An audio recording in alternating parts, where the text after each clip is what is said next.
Greetings to everyone out there in the NoDQ galaxy.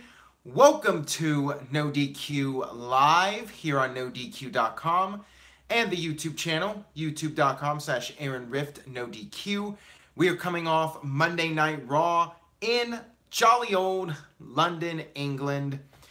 Twice a year we get WWE action in the UK. Good show tonight. I'm not sure if I would call it a great show. It was basically similar to last week with the Raw qualifying matches. But there were some developments on this show, a few funny moments on this show, a few funny unintentional moments on this show, which I will get to here in just a few moments. How's it going to everyone arriving in the chat room? Thank you to everyone watching live, and of course, thank you to everyone watching on demand as well. Ken Terminated by Google left a $2 super chat donation before the live video even began, just saying the Instagram video was the best video ever. I appreciate it. Not everyone thought it was a great video though. In fact, I lost 4 subscribers from that video. So it wasn't a big hit, but some of you thought it was hilarious, and I guess if a few people were entertained by it, really, if one person's entertained by it, I feel it's worth it personally. Aaron Anderson just left a $2 super chat donation. The B Team. For those of you wondering what the B Team is, stay tuned. I will talk about that in a few minutes.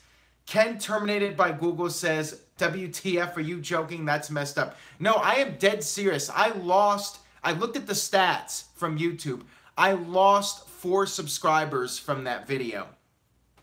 So apparently some people don't have a sense of humor, which if you've been following NoDQ for a long time, you know that already. Anytime I try to go outside the box or do something funny and different, people don't like it.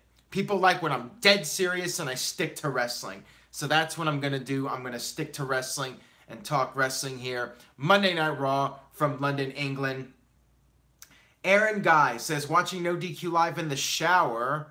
Not sure how I feel about that, but you can watch it wherever you want, I guess. The #1 YouTube podcast in the world.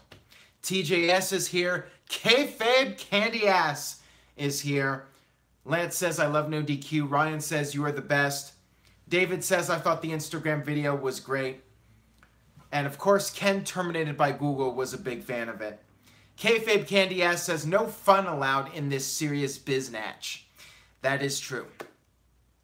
All right, so Money in the Bank is coming up soon. Before Raw even began, we had the big announcement, which was on NoDQ.com and pretty much all over the internet. So you had to be living under a rock to miss it.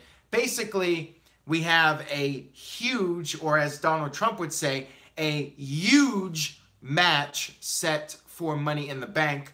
We have Nia Jax defending the women's title against Ronda Rousey. That's right, Ronda Rousey's not only first opportunity at the women's title, but her first singles match in WWE. Of course, a lot of people were upset about this, but as it was shown in the video that set up the match, Ronda Rousey said she felt she was not the most deserving person to have the title match. However, she was challenged, and if you're ever challenged, you have to accept it, of course. So Ronda Rousey accepted Nia Jax's challenge, and there you go. A lot of people have mixed feelings about this. Some feel it's too soon. Tony H says her first title match should have been at SummerSlam. Offman Rules says Ronda may not win, just saying. Jacob Toon says Raw was better this week than last week, in my opinion. I did feel it was a bit better, but not by much. I'm just glad that at least it appears after this week we are done with the qualifying matches. To me, this week's qualifying matches, both of them were very similar to each other, and the finish of the final one was pretty much a carbon copy of last week. But I will get to that here in a few minutes as we get through the Raw review. Marquand 1976, hello Aaron from Abu Dhabi. I hope I got that right. I apologize if I mispronounced anything. Patrick says Ronda will and get the Lesnar treatment, which, as I've said before, I don't mind her not being on Raw every single week. I think her being on every show will water down her character. Her character is a special attraction like Brock Lesnar. So I'm not sure how I feel about her being a regular character. Jonathan Perez says I mispronounced it. Yeah, that's fairly typical of me, especially when I'm just trying to read through these comments as quickly as possible. So, Raw opened up with the big dog, Roman Reigns. Of course, Michael Cole had to call him the big dog like he does every single week. Roman Reigns was angry about not only being screwed over by The Office, but also being screwed over by Jinder Mahal on last week's show. And Roman wanted another shot, or excuse me, I said the S word, I just screwed up, an opportunity. Roman Reigns wants another opportunity at Money in the Bank. This led to Kurt Angle coming out. Kurt Angle said no, he's not getting another opportunity. Reigns was pissed, but Reigns said, you know what, you have to do a job, so whatever. I have to do my job, I have to do what I have to do. So Reigns went to the backstage area looking for Jinder Mahal. He found Jinder Mahal. Mahal threw one of the Singh brothers. I still don't remember which one it is. He threw the Singh brother into Reigns. Reigns beat up the Singh brother, beat up Jinder Mahal, and he gave Mahal a Superman punch, and Mahal had to be checked out by the doctors. He got his ribs all taped up. So Reigns beat up Mahal to send a message, payback for last week, yada, yada, yada. Same stuff from Roman Reigns. Although Tony H is saying Reigns with the heel tactics. Not really, because Reigns was just getting revenge. Mahal screwed him over last week.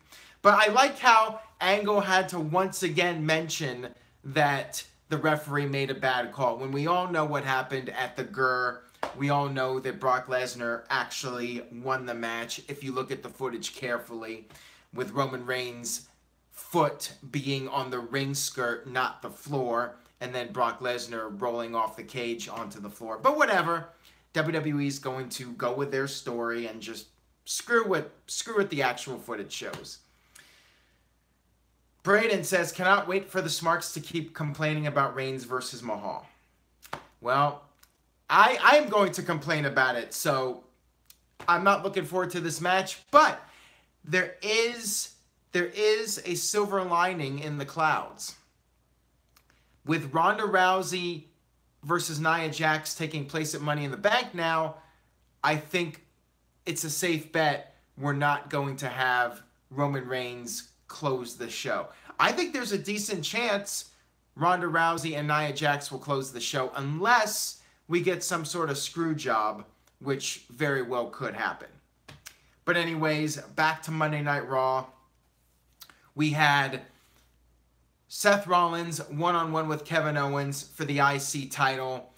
Good match. Really good match from these guys. I like the Falcon Arrow on the apron. That was probably the best spot of the match. But overall, the match was very entertaining.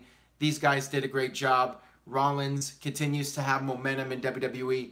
He picked up the victory over Kevin Owens, and the IC champion is looking strong. Seth Rollins is doing great. No complaints about this. Entertaining stuff from these guys. And this would not be the last time we would see Kevin Owens on this show. Sean, I will get to Lashley. One segment at a time. Offman Rules says, the apron? That's the hardest part of the ring. So says Michael Cole. Snipe Rider says, Seth Rollins is the only thing worth watching on Raw. John says, WWE plan all along is to keep the belt on Lesnar until SummerSlam.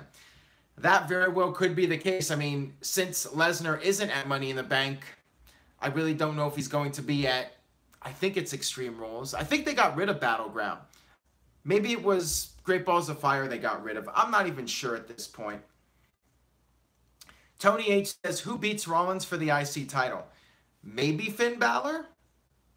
That's the only guy I can think of at this point. So James Sunshine says, was this crowd dead as a corpse or what? So The London crowd is always very polarizing for me. It feels like at times they're really hot, but I feel like when I watch the show, it seems like the crowd only does the chants and reacts for the big moves. It doesn't feel like they're consistently engaged in the match making noise. It feels like they make noise when they can do a chant or something along those lines. I don't know. It just feels like, to me, they do make reactions, but a lot of the time they're just very quiet. Now, Travis W. says edited. Maybe somebody who was at the show can vouch for that comment. Maybe that is the case. Maybe the crowd does go with certain chants and WWE has to turn it down. But it felt like at certain times like the crowd was really dead.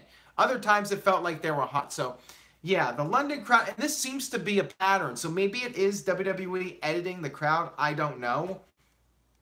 I'm not really sure, but it does seem like a different dynamic from U.S. crowds. And some would say it's good. Some would say it's not good. Ken, terminated by Google, left a $5 super chat donation. Has Nia Jax ever main evented a pay-per-view? I don't know if the match with Rousey will be a main event unless Rousey will win the belt. Sorry to disagree with you. Well, I think if there's a screw job and Rousey's not winning the belt, I don't think it's going to close the show. But yeah, if Ronda's winning it, the thing is, Ronda is probably the big attraction now on this show, even though you have the Money in the Bank ladder matches. At least she should be. She's Ronda Rousey. She's a big star. Braden says, can you answer me a question real quick? What's the difference between how bad WWE is now and the mid-90s before the Attitude Era? Now is better than then. I will always say the worst era of WWE was 93 and early 95. So, yeah. As bad as you think WWE is now, I would take today's WWE over that 93 and early 95 period. Look at the roster in 95. Come on now. Mantar, DOA, when they were that other tag team, I forgot their name, with Dutch Mantel as their manager, the Blues Brothers, I don't even know what they were called, but the roster was so thin in 1995. Without Shawn Michaels and Bret Hart, and a few other guys like Hakushi, 123 Kid, Razor Ramon, Diesel, other than 6 or 7 guys, that roster was complete crap. Yeah, Tony H. Mid-90s WWF was bad. But anyways, we're getting off topic here. I know that was a quick question. Let's move on here to the rest of Raw. So we had 3 Money in the Bank qualifying matches. The first one was Bob Roode against Baron Corbin against, I like to call him Carlito Rose, because that's basically what his gimmick is. He's a mix of Carlito and Adam Rose. Of course, I'm talking about No Way Jose. And basically, he's only in this match. You know why he's in this match. Because somebody has to take the fall. Poor No Way Jose. He's already a job guy. He's already enhancement talent. But are we really that surprised? I'm not. And it feels like this gimmick's going to have a really short shelf life. It just feels like No Way Jose's going nowhere fast. But anyways, we had the triple threat match. We had Bob Roode win, which I'm cool with. For those of you that have been watching over the past couple months, you know, I feel this would be a good opportunity if Bob Roode wins the Money in the Bank match. He could potentially turn heel when he cashes it in and takes advantage of a situation. So I would be cool with Bob Roode winning if it's going to be a heel turn as the end result. Patrick just left a $1 super chat donation. Thank you, Patrick. I appreciate it. No comment, though. Based Ash Ketchum says, more like Nowhere Jose. I like it. Offman Rules says he's got to dig that No Way Jose song. See, I hate it. I think it's annoying. But if you like the conga music, then I guess it's a great theme song. But it just annoys me personally. I'm an old fart, guys. I just like old school 70s, 60s rock music and 90s alternative. I'm an old fart. I don't like all this hip dubstep and conga and whatever's top 40 music these days. I am an old fart. I firmly admit it. I'm guilty as charged for being an old fart. So anyways, the first Money in the Bank qualifier match, Bob Roode won.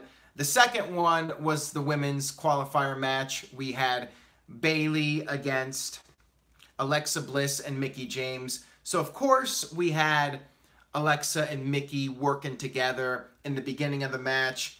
And then of course they turned on each other. They started fighting.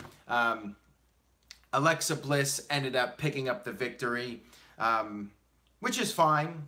I like Alexa Bliss being in the match. I mean, realistically, she's probably the best person to be in the Money in the Bank match. Curtis Butler says, if No Way Jose's music was System of a Down, you would not say crap. That is true. I already drawn a blank on it. I know it was against the Riot Squad. Somebody's going to have to fill me in here. Calvin Bowman says, where was Jonathan Coachman? Coach was doing his golf assignment, whatever it was. So Booker T was, again, doing commentary. You know, to me, they're basically one in the same. Natalya and Ember Moon. Thank you, Offman Rules. I'm so bad. I don't know how I forget it watching, you know, and then doing this video an hour and a half later. I don't know how I forget. Natalya got the win. I know that. She, who was it? Liv Morgan. She put Liv Morgan in the sharpshooter, picked up the victory, and that was that. So, yeah. Sasha and Bayley feels like the feud is dead in the water, as John Tompkins puts it in the chat. Patrick with a $5 super chat donation. Right now, would you say the IC title is becoming slowly the belt to fight for? Absolutely, but I really wish this Brock Lesnar deal of being the part-time champion would end. I'm so sick of it. I want to see the Universal title on television every week. I really do. I'm just tired of this Brock Lesnar thing. But yeah, in the meantime, Seth Rollins is a great representative for the title, and the title is being elevated. But again, it's not in the main event. The IC title is still going to be at best upper mid-card, unfortunately. It's not even the TV main event. Despite them having great matches, they're still going with the qualifying matches to close the show. So, there you go. Again, it's not the title that makes the man, it's the man that makes the title. Seth is doing a great job, but, you know, it's only going to go so far. Unless Roman Reigns is holding the IC title, it's not going to be a main event title. Maybe Seth Rollins will get that top spot eventually. Who knows? I will talk about that later this week on NoDQ video. Stay tuned for that. Tony H says, can you confirm a rumor that Lesnar might hold the belt to WrestleMania 35? That I don't know. I would honestly be surprised, because I think at some point he's going to get back into the UFC drug testing pool and try to do one more fight. So if he holds it past SummerSlam, I will legitimately be surprised. Anything's possible, though. If the money's right, Lesnar might stick around longer.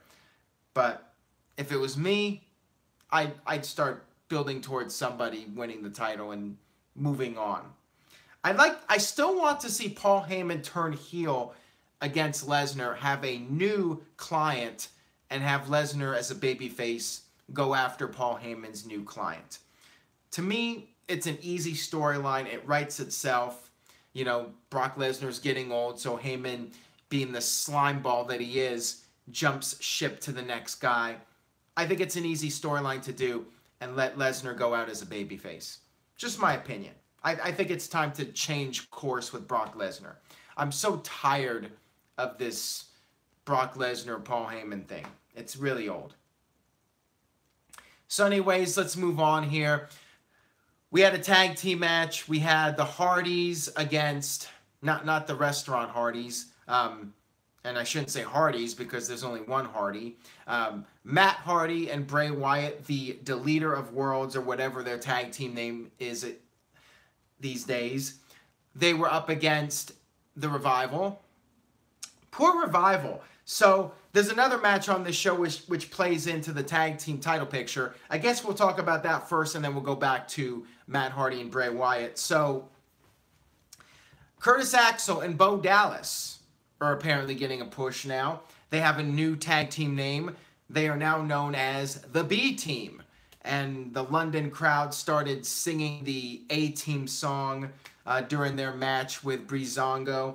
And the B Team won. And they were shocked. They reacted like they could not believe they had actually won a match. And they had this huge celebration. So I'm not sure. Are they baby faces now? I'm not really sure. I mean, they were acting like baby faces and celebrating and being all happy, and the crowd was cheering for them. So I'm not really sure what to make of this now, but it was entertaining. I did enjoy the match and the segment. We'll see what happens. But here's where this plays into the Revival. So poor Revival, as Travis W. puts it, right what I was going to say. The Revival, they're basically the setup team for the B Team. The Revival lost to Matt Hardy and Bray Wyatt. I believe they have a new finisher. I'm not sure if they used the move last week or not, but their finisher is called the Kiss of Deletion. Basically a double team, Sister Abigail, Kiss of Deletion by Matt Hardy and Bray Wyatt. I liked the old finisher. I know some people hated it, but I personally liked it. I guess the Kiss of Deletion is all right, but whatever. But anyways, Revival lost to Matt Hardy and Bray Wyatt.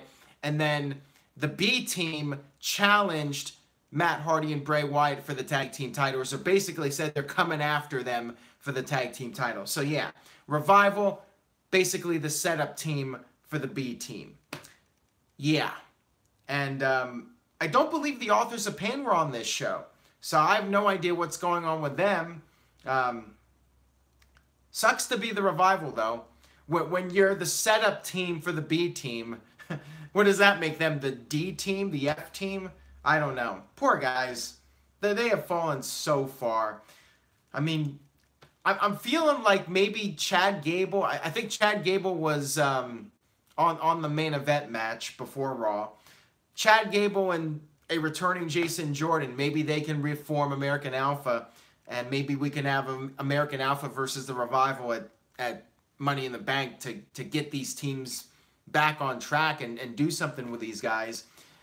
Give them some momentum maybe. Let them have a great match on pay-per-view to have the casual fans take these guys seriously. I think even the hardcore fans are just on the Revival now. And that's sad. When you think about the great matches, and I was at one of them. They had this awesome house show match in Portland a couple of years back. American Alpha and the Revival. Great stuff from these guys. And now all of them are basically stuck in WWE limbo. Chad Gable's going nowhere. Jason Jordan still hasn't returned yet. So we'll see what happens. Maybe reform American Alpha, do a match with the Revival. So, yeah, that was what happened with those guys. And let's talk about the third qualifying match. Actually, before we get to the main event match, which was Lashley, I want to talk about the segment that happened before that, which was Sami Zayn coming out, cutting a promo. Best thing about this was him wearing his glasses again. Anytime you have Sami Zayn wearing his glasses, that gets a pop from me personally. Sami Zayn said he was suffering from vertigo. He was reading this doctor's note with the glasses. And this was apparently the storyline reason why Sami Zayn was not at the Greatest Royal Rumble. Of course, the real reason being that he's from Syria and I guess Saudi Arabia didn't want him. By the way, to answer the question, Patrick, yes, I do have a few beanies. So if you're interested, email me, nodqmisc@gmail.com. Offman Rules says, Sammy with glasses equals ratings. And Anthony says, Grandpa Zayn. Based Ash Ketchum says, Sami Zayn versus Lashley is a feud that I do not want to see, shaking my head. So, Sami Zayn blamed Lashley for his recent losses and then threatened to expose Bobby Lashley. By the way, when Zayn showed the footage of Lashley's interview from last week talking about his sisters, the crowd started a boring chant.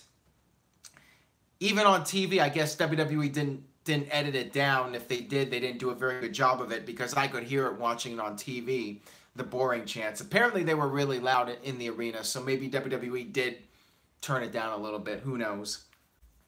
But you could hear it on TV, the boring chants. And Sami Zayn said next week he's going to invite Lashley's sisters onto the show. Is it just me, or am I really dreading this segment? Maybe Sami Zayn will make it funny, but for some reason this is reminding me of Bayley, This Is Your Life. This sounds on paper like the worst idea for a storyline ever. Yeah, Kayfabe Candy Ass says, get ready for 15 minutes of bad comedy. I don't have high hopes for this one. Maybe Sami will make it amazing. Maybe Sami will deliver and it'll be hilarious. But I don't know. It feels like it's going to be a terrible segment. It just sounds really bad.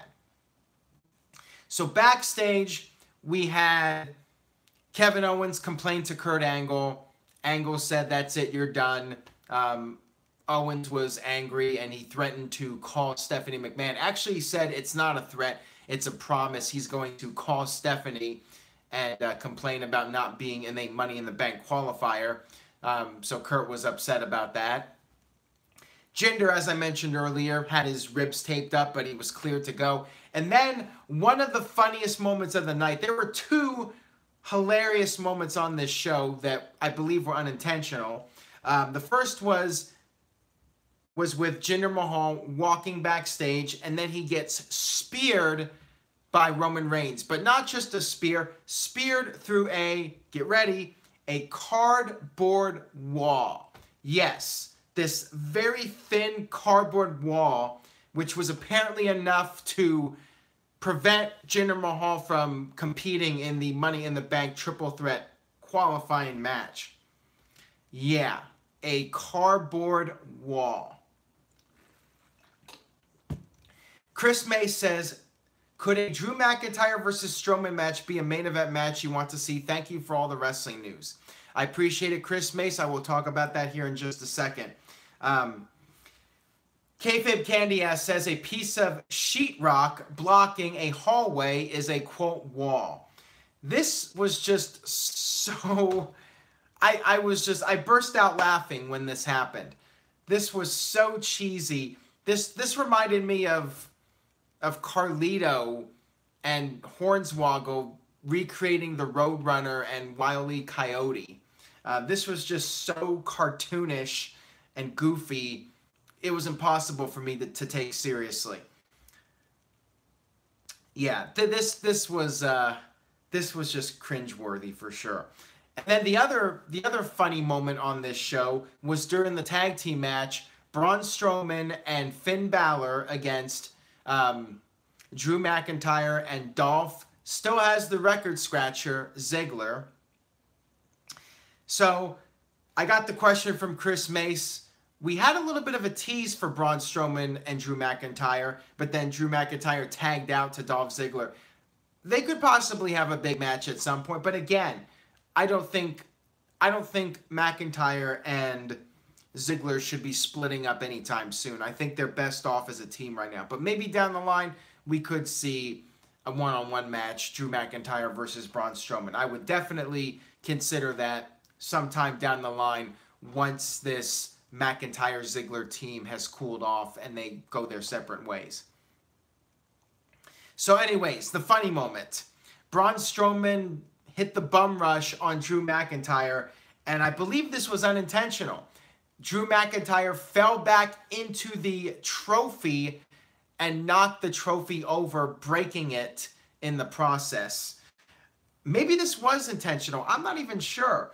Because in the distraction, Dolph Ziggler took advantage of the situation and pinned Finn Balor. So Drew McIntyre and Dolph Ziggler defeated Finn Balor and Braun Strowman. Poor Strowman. I saw a lot of people complaining about this too, the fact that even though he's not being pinned, Strowman is losing matches and he just feels like he's going nowhere. But yeah, the poor trophy met its untimely demise at the hands of Drew McIntyre being knocked into it by Braun Strowman. It looked like a botch. Maybe it wasn't a botch, but it looked like it wasn't supposed to happen. Hero Villain 5 with a $5 super chat donation.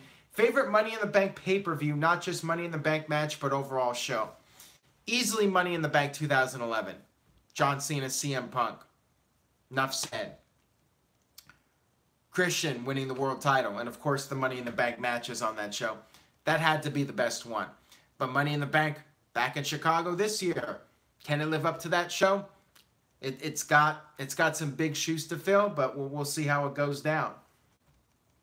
Money in the Bank 2010 was pretty good too. Not as good as 2011, but solid.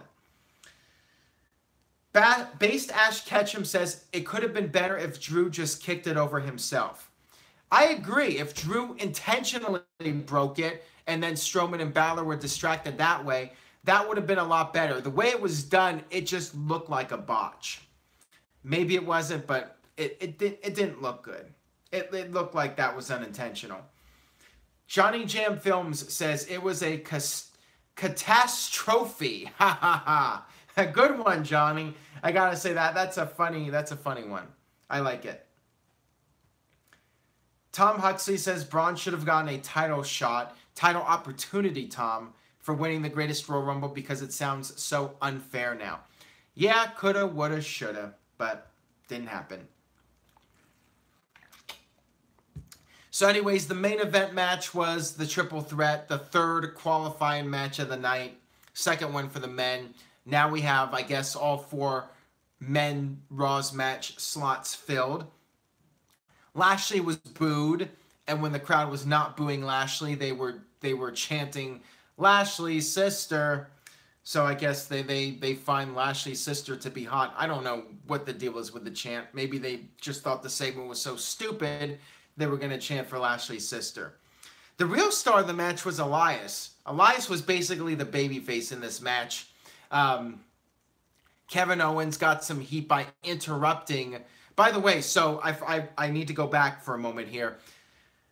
Because Jinder Mahal was out of commission, Kurt Angle was talking to Stephanie and said he had a replacement, but then Stephanie said, no, it's going to be Seth Rollins, and Kurt Angle was upset that Owens actually did go through with it and call Stephanie. So Kurt Angle basically had no choice but to put Kevin Owens in the triple threat match.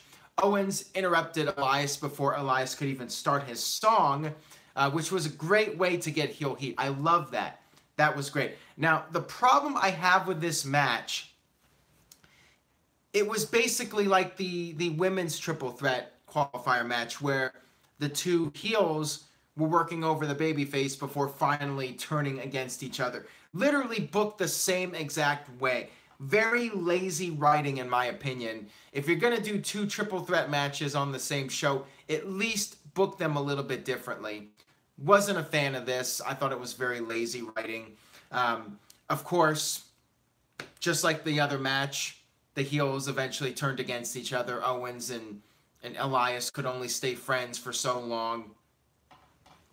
And that was that. So it was back to being a triple threat match after a brief alliance between Owens and Elias. We had more boos for Lashley. And then, just as Lashley was about to win the match, we had Sami Zayn come out. And again, as I was saying, just like last week's show, you had Jinder Mahal interfere and cost Reigns the match. This time, you had Sami Zayn interfere and cost Lashley the match. Very lazy writing. Wasn't a fan of this at all. Change it up. Do something just a little bit different. This match was just so lazy the way it was booked, in my opinion.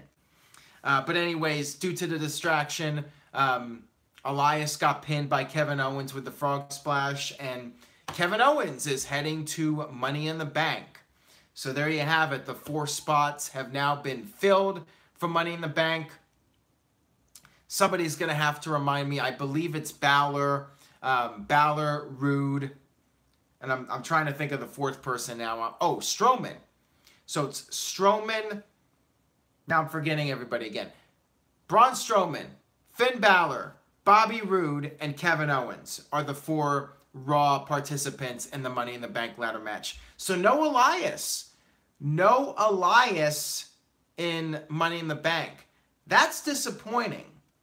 I'm a little bummed about that, because when somebody, this is why when people ask me for Money in the Bank predictions several months before the event, I say it's too soon. I can't even make a proper prediction until I know all of the participants. So I'm bummed out about that. I would have liked to have seen Elias in the match. I would have liked to have seen Elias possibly win Money in the Bank, but yeah, not gonna happen. Maybe Elias will face Rollins. Who knows? Kurapika07 says maybe it'll be Elias versus Rollins at Money in the Bank. Maybe Elias will win the title. Could happen. That would be an interesting feud. Since Balor is in Money in the Bank, maybe it's not going to be Balor and Rollins feuding. So there you go. That is certainly a possibility. Also, Curtis Butler said maybe Elias could take out one of the 4 participants. That's also a possibility as well. So that's it for Raw. Okay show. I had some issues with the booking. For a taped show, I thought it was decent, but nothing too spectacular. Couple of funny moments, and yeah, just a show. Not much to write home about. I would say check out the Rollins-Owens match, and really that's about it. I think pretty much everything else on this show is skippable in my opinion. So that's it for my Raw review. I hope you guys enjoyed. I'll go ahead and wrap up tonight's video. Thank you guys very much again for watching. I appreciate it.